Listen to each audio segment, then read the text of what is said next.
Hi all, stay calm score high സീരീസിലെ 4ാമത്തെ വീഡിയോയിലേക്ക് എല്ലാവർക്കും സ്വാഗതം.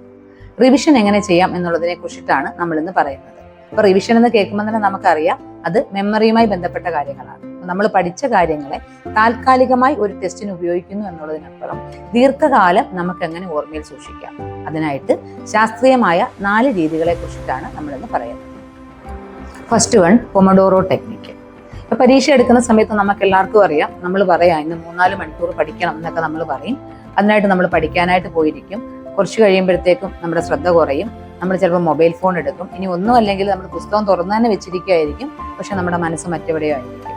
അപ്പൊ ഇതൊന്നും നമ്മുടെ ബുദ്ധിയുടെ കുറവ് കൊണ്ടല്ല, നമ്മുടെ ശ്രദ്ധയുടെ കുറവ് കൊണ്ടാണ് പറ്റുന്നത്. കാര്യം നമ്മുടെ ബ്രെയിനിന്റെ ഒരു സ്ട്രക്ചർ തന്നെ അങ്ങനെയാണ്.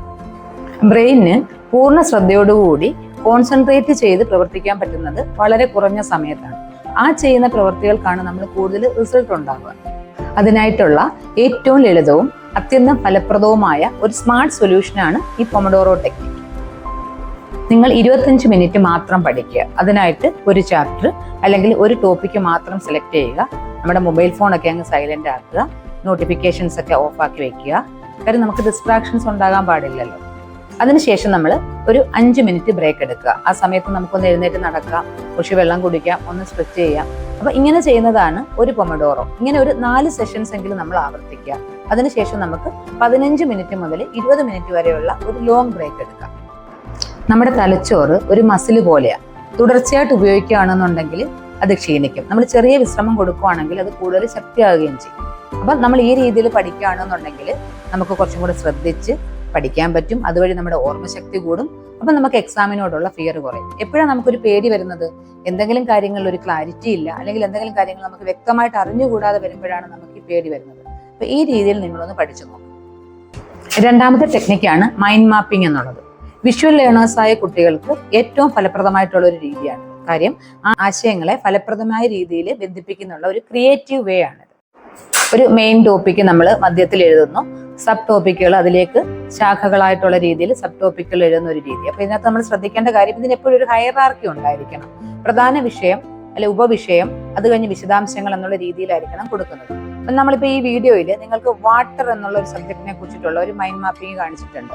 അപ്പൊ ആ പിക്ചർ നോക്കുമ്പോൾ നമുക്ക് മനസ്സിലാവും വാട്ടർ എന്നുള്ളതാണ് അതിന്റെ മെയിൻ സബ്ജക്ട്. അതുകൊണ്ട് തന്നെ നമ്മളത് മധ്യത്തിൽ എഴുതിയിട്ടുണ്ട്. അപ്പൊ വാട്ടറിന്റെ യൂസസ്, അല്ലെങ്കിൽ അതിന്റെ ഫോംസ്, അല്ലെങ്കിൽ സോഴ്സസ്, അതിന്റെ പ്രോബ്ലംസ്, ഇതൊക്കെ സബായിട്ട് നമ്മൾ അതിൽ കൊടുത്തിട്ടുണ്ട്. അപ്പൊ ഇങ്ങനെ ചെയ്യുന്നത് കൊണ്ടുള്ള ഒരു പ്രയോജനം എന്ന് വെച്ചാൽ, നമുക്ക് ഇതിന്റെ ഒരു നോട്ട്സ് 2 പേജാണ് എഴുതേണ്ടതെന്നുണ്ടെങ്കിൽ ഈ ഒരു പിക്ചോറിയൽ റെപ്രസെന്റേഷനിൽ തന്നെ നമുക്ക് ആശയങ്ങൾ വ്യക്തമായിട്ട് മനസ്സിലാക്കാനായിട്ട് പറ്റും. അപ്പൊ എക്സാം എടുക്കുന്ന സമയത്ത് നമുക്ക് റിവൈസ് ചെയ്യാൻ കുറച്ചും കൂടി എളുപ്പമായിരിക്കും. ഇതെങ്ങനെയാ കുട്ടികൾക്ക് ഉപയോഗപ്പെടുന്നതെന്ന് നോക്കിക്കഴിഞ്ഞാൽ, ഏകദേശം ഒരു 2 പേജൊക്കെ നോട്ട്സ് എഴുതുന്നതിനപ്പുറം ഈ പിക്ചറിലേക്ക് നോക്കുമ്പോൾ നമുക്ക് ഇതിനെക്കുറിച്ചുള്ള മൊത്തം കാര്യങ്ങളും, ഇതിന്റെ യൂസസ്, അല്ലെങ്കിൽ ഇതിന്റെ പ്രോബ്ലം എന്താണ്, ഇത് എന്തിനു വേണ്ടിയുള്ളതാണ്, എല്ലാ കാര്യങ്ങളും ഈ ഒരു പിക്ചോറിയൽ റെപ്രസെന്റേഷനിൽ തന്നെ നമുക്ക് കാണാൻ പറ്റും. ഇതിനെ സിമ്പിളായിട്ട് നമുക്ക് എങ്ങനെ എക്സ്പ്ലെയിൻ ചെയ്യുമെന്ന് ചോദിച്ചു കഴിഞ്ഞാൽ, ഈ മൈൻഡ് മാപ്പിങ്ങിനെ, ഈ മൈൻഡ് മാപ്പ് എന്നുള്ളതിനെ നിങ്ങൾ ഒരു ട്രീ ആയിട്ട് കാണുക. അപ്പൊ അതിന്റെ ട്രങ്ക് ആണ് നമ്മുടെ ടോപ്പിക് എന്ന് പറയുന്നത്. അതിൽ നിന്നുള്ള ബ്രാഞ്ചസിനെയാണ് നമ്മൾ ഈ ഐഡിയാസ് എന്നുള്ളതുകൊണ്ട് ഉദ്ദേശിക്കുന്നത്. അതിന്റെ ഡീറ്റെയിൽസ് ആണ് ലീവ്സ് എന്നുള്ളത്. അപ്പം നമ്മൾ ഒരു മെയിൻ ടോപ്പിക് എടുക്കുന്നു, അതിന്റെ നമുക്ക് വേണ്ടുന്ന സബ് ടോപ്പിക്കുകളെ അതിന്റെ ബ്രാഞ്ചസ് ആയിട്ട് എഴുതുന്നു, അതിനെ ഒരു പിക്ചോറിയൽ റെപ്രസെന്റേഷൻ ആക്കുന്നു. അപ്പൊ ഈ പിക്ചർ നമ്മൾ ഉപയോഗിക്കുന്ന സമയത്ത് നമുക്ക് ആവശ്യമായിട്ടുള്ള കളേഴ്സ്, അല്ലെങ്കിൽ ചെറിയ ഐക്കൺസ്, അങ്ങനെയുള്ള കാര്യങ്ങളൊക്കെ നമുക്ക് ഉപയോഗിക്കാം. അല്ലെ, ഇതിപ്പം എയുടെയും ChatGPT ഒക്കെ സമയമാണ്. നിങ്ങളിപ്പോ ഒരു സബ്ജക്ട് പഠിക്കുന്നു, ആ വിഷയമായിട്ട് ബന്ധപ്പെട്ട ഒരു മൈൻഡ് മാപ്പ് തയ്യാറാക്കണം എന്നുണ്ടെങ്കിൽ ധാരാളം ഫ്രീ ടൂൾസ് നമുക്കിപ്പോൾ ഓൺലൈൻ അവൈലബിൾ ആണ്. ഇതൊക്കെ നമ്മൾ പഠിക്കാനായിട്ട് ഉപയോഗിക്കുക. ഇനി 3ാമതായിട്ട് നമ്മൾ പറയുന്നത് റിവിഷൻ സൈക്കിളിൽ 137 റൂൾ എന്നുള്ളതിനെ കുറിച്ചാണ്. ഇപ്പൊ നമ്മൾ പരീക്ഷ എന്തെങ്കിലുമൊക്കെ നടത്തുന്ന സമയത്ത് കുട്ടികളുടെ മാർക്ക് കുറയുവാണെങ്കിൽ നമ്മൾ ചോദിക്കും, എന്ത് പറ്റി, പഠിച്ചില്ലേ എന്ന് ചോദിക്കുമ്പോൾ കുട്ടികൾ എപ്പോഴും പറയുന്ന റീസൺ ആണ്, ഞാൻ പഠിച്ചതായിരുന്നു, മറന്നുപോയി എന്നുള്ളത്. ശരിയാണ്, ഒരു പക്ഷേ അവർ കറക്റ്റായിട്ട് ഇത് പഠിച്ചിട്ടുണ്ടാവും. ഒരാഴ്ച 2 ആഴ്ച കഴിയുമ്പോഴത്തേക്ക് ഇത് മറന്നു പോകുന്നു എന്നുള്ളതാണ് സത്യം. അത് എന്തുകൊണ്ടാണെന്ന് വെച്ചാൽ നമ്മൾ ശരിയായ രീതിയിൽ റിവിഷൻ ചെയ്യാത്തത് കൊണ്ടാണ്. അപ്പം റിവിഷൻ എന്ന് പറയുന്നത് നമ്മൾ ഒരു ചെടിക്ക് വെള്ളം ഒഴിക്കുന്നത് പോലെയാണ്. ഇപ്പൊ നമ്മൾ ചെടിയെ വെക്കുന്ന സമയത്ത് മാത്രം വെള്ളം ഒഴിച്ചാൽ പോരല്ലോ, അതിനിടയ്ക്കിടയ്ക്ക് വെള്ളം കൊടുക്കണ്ടേ എന്നുള്ള രീതിയിലാണ് നമ്മൾ റിവിഷനെ കാണേണ്ടത്. നമുക്ക് ഈ 137 റൂളിനെ ഒരു ഗെയിം ചേഞ്ചറായിട്ടാണ് ഉപയോഗിക്കുക. എന്താണെന്നറിയാം, നമ്മുടെ ബ്രെയിനിന് ഒരു നാച്ചുറൽ മെമ്മറി കർവ് ഉണ്ട്. ഇപ്പൊ എന്തോ ഈ നാച്ചുറൽ മെമ്മറി കർവ് എന്ന് വെച്ച് കഴിഞ്ഞാൽ, ഇപ്പൊ നമ്മൾ എന്തെങ്കിലും ഒരു കാര്യം പഠിച്ചു, പക്ഷെ നമ്മൾ ആവർത്തിച്ച് അത് വായിക്കുകയോ നോക്കുകയോ ചെയ്യാത്ത പക്ഷം ഇതിനെ നമ്മളങ്ങ് മറന്നു പോകും. അപ്പൊ ഇങ്ങനെ വരുമ്പം നമ്മൾ എപ്പോഴെങ്കിലുമൊക്കെ എടുത്ത് ഏതെങ്കിലുമൊക്കെ ദിവസം റിവൈസ് ചെയ്യുന്നതിനപ്പുറം ഈ ഒരു നാച്ചുറൽ ഈ ഒരു കർവിന്റെ പാറ്റേണിൽ തന്നെ നമ്മൾ പഠിക്കുവാണെങ്കിലോ ബ്രെയിൻ എപ്പോഴൊക്കെ ഇത് കൂടുതൽ മറന്നു പോകുന്നത്? 1ാമത്തെ ദിവസം, 3ാമത്തെ ദിവസം, 7ാമത്തെ ദിവസം. അപ്പൊ നമ്മൾ റിവൈസ് ചെയ്യുന്നതും ഇതേ പാറ്റേണിൽ തന്നെ ആണെങ്കിലോ, അതുകൊണ്ട് ഈ ഓരോ ആവർത്തനവും നിങ്ങളുടെ ഓർമ്മശക്തിയെ കൂടുതൽ ശക്തിപ്പെടുത്തുകയും നമ്മുടെ മറവിയെ കുറയ്ക്കുകയും ചെയ്യും. അപ്പൊ ഈ രീതി നിങ്ങൾ പിന്തുടരുകയാണെന്നുണ്ടെങ്കിൽ കൂടുതൽ നാളത്തേക്ക് നമുക്ക് നമ്മൾ പഠിച്ച കാര്യങ്ങളെ ഓർമ്മയിൽ നിൽക്കാൻ പറ്റും. അപ്പൊ നമ്മുടെ ഈ റിവിഷൻ റൊട്ടേഷൻ എങ്ങനെയാ? നമ്മൾ പഠിച്ചു കഴിഞ്ഞിട്ടുള്ള first day, 3rd day, 7th day. ഇനി ലാസ്റ്റ് മെത്തേഡ്, അതായത് 4ാമത്തെ മെത്തേഡാണ് പ്രാക്ടീസ് ക്വസ്റ്റ്യൻ മെത്തേഡ് എന്നുള്ളത്. ഇപ്പൊ നമ്മളൊരു പാഠഭാഗം വായിക്കുന്നു. ഈ വായിക്കുമ്പോൾ നമുക്ക് ഇതെല്ലാം മനസ്സിലായതായിട്ട് തോന്നും.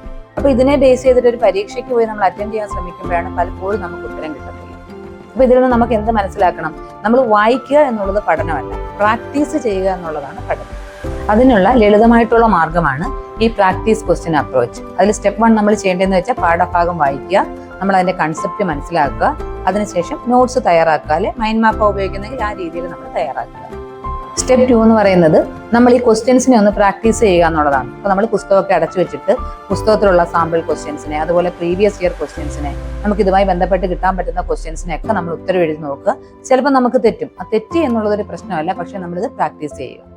ഇനി 3ാമത്തെ സ്റ്റെപ്പ് എന്താ? നമ്മൾ ഈ ഉത്തരങ്ങളൊക്കെ ഒന്ന് പരിശോധിക്കുക. നമ്മുടെ പുസ്തകത്തിലോ അല്ല ആൻസർ കീയിലോ എവിടെയെങ്കിലും നോക്കിയിട്ട് നമ്മൾ എഴുതിയ ഉത്തരങ്ങളെ പരിശോധിക്കുക. അതിനുശേഷം നമുക്ക് എവിടെയാണ് തെറ്റ് പറ്റിയത്, എവിടെയാണ് ഇമ്പ്രൂവ് ചെയ്യേണ്ടത് എന്നുള്ളത് നമ്മളൊന്ന് മനസ്സിലാക്കുക.